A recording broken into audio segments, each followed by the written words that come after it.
Assalamualaikum warahmatullahi wabarakatuh. Perkenalkan, saya yang Syamalidia dengan NIM J002321 dari kelompok SGD A3. Pada video kali ini, saya akan menjelaskan beberapa materi, mulai dari penyakit Parkinson. Sesuai kasus yang ada di soal, kemungkinan kelainan tersebut mengarah pada penyakit Parkinson, yang mana terjadi karena adanya penurunan kadar dopamin yang masif karena adanya kematian neuron di substansia nigra. Respon motorik yang abnormal disebabkan oleh karena penurunan yang sifatnya progresif dari neurotransmitter dopamin. Kemudian, untuk uh, neurotransmitter dopamin sendiri memiliki tiga kelompok neuron utama yang mensintesis dopamin, yaitu substansia nigra, area tegmentum ventral, dan nukleus hipotalamus. Namun, neuron substansia nigra merupakan jalur yang paling masif, meliputi 80% dari seluruh sistem dopaminergic otak, sehingga apabila mengalami penurunan yang masif akan sangat berpengaruh pada uh, kerja tubuh. Kemudian, selanjutnya ada anatomi dari substansia nigra sendiri. Letak dari substansia nigra ada di sebelah sini. Dia terbagi menjadi dua pars, yaitu ada pars reticulus dan ada pars compacta. Pars reticulus yang ini dan yang compacta yang ini. Kemudian, substansia nigra sendiri merupakan nukleus motorik yang besar dan terletak di antara tegmentum dan crus cerebri, sehingga warnanya terlihat lebih gelap karena adanya pigmen melanin yang terkandung di dalam badan sel saraf.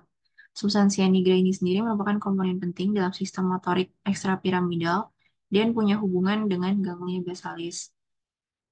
Seperti yang sudah dijelaskan, dia terdiri dari dua pars, yaitu pars reticulus dan pars compacta.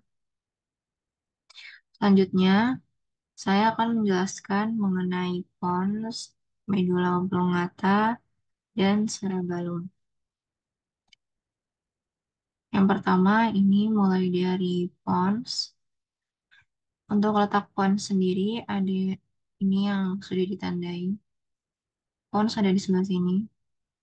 Di bawahnya pedunculus cerebri. Sama yang di gambar ini juga pons itu. Ini potongan yang anterior, pons posisinya ada di sini. Dan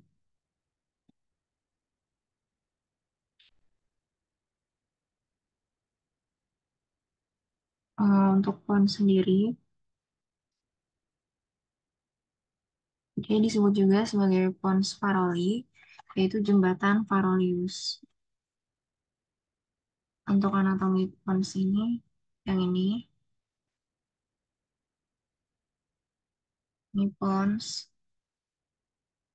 Nah, kalau yang ini bagian yang ventral, yang ini adalah bagian dorsalnya. Jadi pons ini dia ada dua pars, ada pars basilaris pontis dan ada pars tegmentalis pontis. Pars tegmentalis pontis ini yang ada di bagian belakang atau dorsal. Kalau yang pars basilaris ini dia ada di bagian ventral atau depan. Mulai dari pons Faroli dulu. Pons Faroli yang pars basilaris pontis. Ini di sini. Ini yang ditandain dari highlight. Jadi nervus kranial yang keluar dari pons itu dia ada yang pertama ada nervus 7. Nervus 7 itu nanti keluar di sini. Kemudian ada nervus 8. Selanjutnya di sini ini tuh ada namanya sulcus bulbopontinus. Yang di sini ini tuh dia adalah sulcus basilaris pontis. Terus yang di sini nanti keluar nervus trigeminus atau nervus 5. Ini yang di sini nervus abducens atau nervus 6. Ini tadi kan 7 sama kayak di sini, facialis. Terus yang 8 vestibulocochlearis, yang di sini juga sama. Terus yang di sini itu ada yang namanya angulus pontocerebellaris.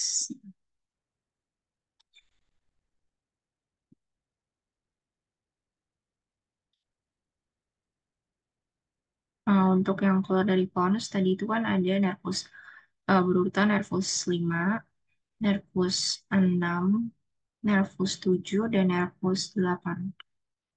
Kalau yang nervus 5 itu dia nanti tempat keluarnya di brachiopondys. Nervus 5 ini brachiopondys.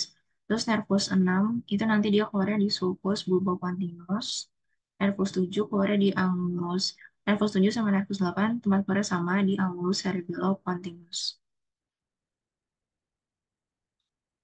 Jadi di sulcus bacillaris pontis, sulcus bacillaris pontis di sini, dia itu tempat arteri basilaris nanti ada di lewat di sini. Kemudian lanjut ke pons faroli, pars tegmentalis, pars tegmentalis pontis. Jadi kalau dilihat di sini tuh bentuknya kayak segitiga. Dia terbagi jadi dua. Yang bagian atas yang sini tuh disebut sebagai pars tegmentalis pontis. Yang di sini tuh dia disebut sebagai facies dorsalis medulla oblongata. Nah, ini kalau di zoom lagi. Jadi di sini tuh ini namanya sulcus medianus. Ini sulcus medianus. Kemudian ada yang namanya colliculus facialis. Ini colliculus facialis. Terus ada yang namanya striae medullaris. Nih, striae medullaris. Kemudian ada yang namanya sulcus limitans. Sulcus limitans. Ini, sulcus limitans.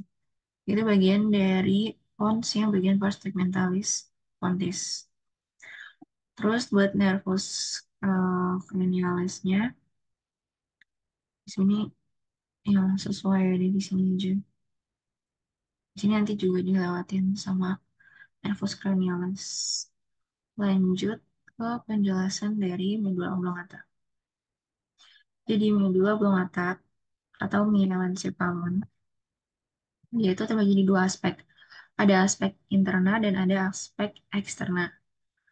Mulai dari aspek eksternanya terlebih dahulu, ini bagian sebelah sini. Ini adalah bagian potongan gambaran dari depan atau ventral. Terus yang ini adalah bagian dorsal atau belakangnya. Nah, kalau yang bagian ventral, nanti nih dia tuh di sini harusnya ada gambar ke bawah lagi.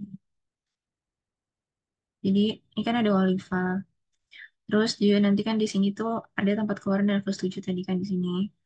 Terus ada sulcus ventrolateral. Dia ada di bagian sini. Kemudian ada visura mediana anterior. Kemudian ada decussatio pyramidum. Dan ada piramis. Piramis ini, dua ini.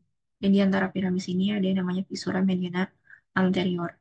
Terus yang badan sini itu disebut sebagai sulcus ventrolateral. Piramis ini dia tuh penonjolan karena ada pendesakan dari traptus piramis. Kemudian untuk nervus yang keluar dari medulla oblongata itu ada nervus 9 glossopharyngeus, nervus vagus, nervus hypoglossus, dan nervus accessorius. Urutan 9, 10, 11, 12. Selanjutnya yang dari potongan yang bagian belakang atau dorsal, ini bisa dilihat mulai dari yang ada tuberculum cuneatum, kemudian ada tuberculum gracile, terus ada sulcus posterolateralis, ada sulcus intermedius posterior, ada sulcus medianus, fasciculus gracilis, fasciculus cuneatus, ada funiculus lateralis medulla oblongata. Di sini itu ada obens. Ini area postrema.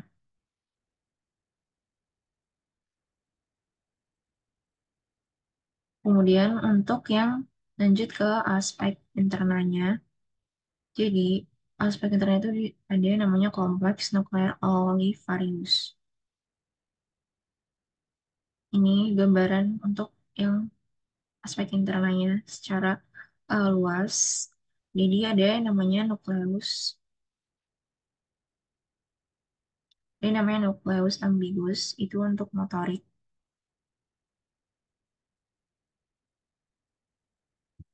Di ini nukleus somatik motorik nervus 9, nervus 10, dan nervus 11. 9, 10, 9, 10, dan 11. 9, 10, dan 11 ini nih. Kemudian ada nukleus tractus solitarius, itu untuk sensorik, nervus 7, 9, dan 10. Kemudian ada nukleus dorsalis, nervus vagus, dan ada nukleus nervus hypoglossum.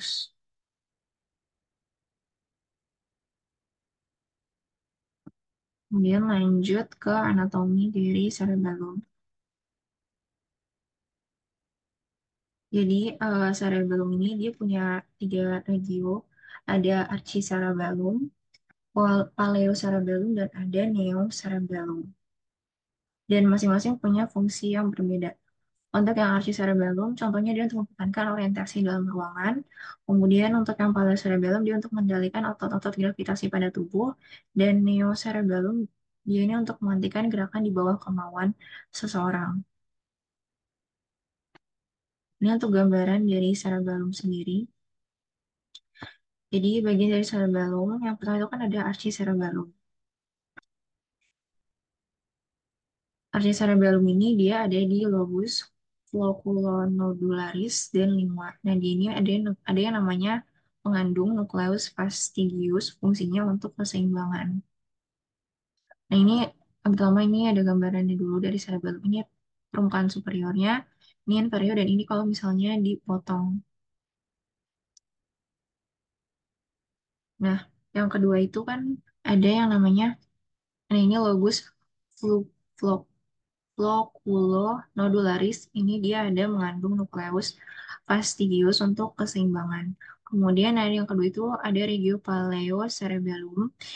Ini letaknya ada di lobus anterior. Lobus anterior ini nih. Lobus anterior dia ini mengandung nukleus. Dia punya mengandung dua nukleus. Ada nukleus emboliformis dan ada nukleus globosus.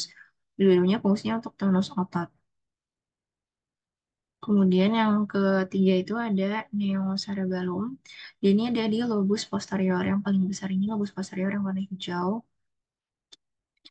Dia itu mengandung nukleus dentatus. Fungsinya untuk kemampuan gerakan terampil dan berkoordinasi dengan cerebrum. Jadi untuk yang archicerebellum itu dia ada di lobus fluculonodularis. Dia terlihatnya di kalau misalnya secara permukaan inferior. Nah, di sini ada nukleus fastigius. Kemudian yang kedua itu ada paleocerebellum. Dia ini terlihatnya dari lobus anterior yang warna merah ini. Nah, di sana ada dua nukleus, nukleus emboliformis dan ada nukleus globosus. Yang ketiga itu ada neocerebellum. Dia ini di yang paling besar lobusnya di lobus posterior dan ada nukleus dentatus. Nah, ini untuk gambaran kalau misalnya cerebellum itu dipotong. Di sini ada crus cerebri, ada Decussatio pedunculorum, ada Cerebellarium superior. Ini secara garis besar ya, nah ini nukleusnya. Fastigius tuh ada di sini, yang ada di tengah sini. Kemudian yang globosus, globosus ini bagian yang dari paleocerebellum. Kalau tadi fastigius dari archicerebellum, globosus ini dia bagian dari yang paleocerebellum. Terus ada emboliformis, ini juga bagian dari paleocerebellum dan ada dentatus. Dentatus ini yang bagian dari neocerebellum. Jadi kalau misalnya dipotong, dia baru kelihatan letak-letak dari nukleusnya ini sendiri.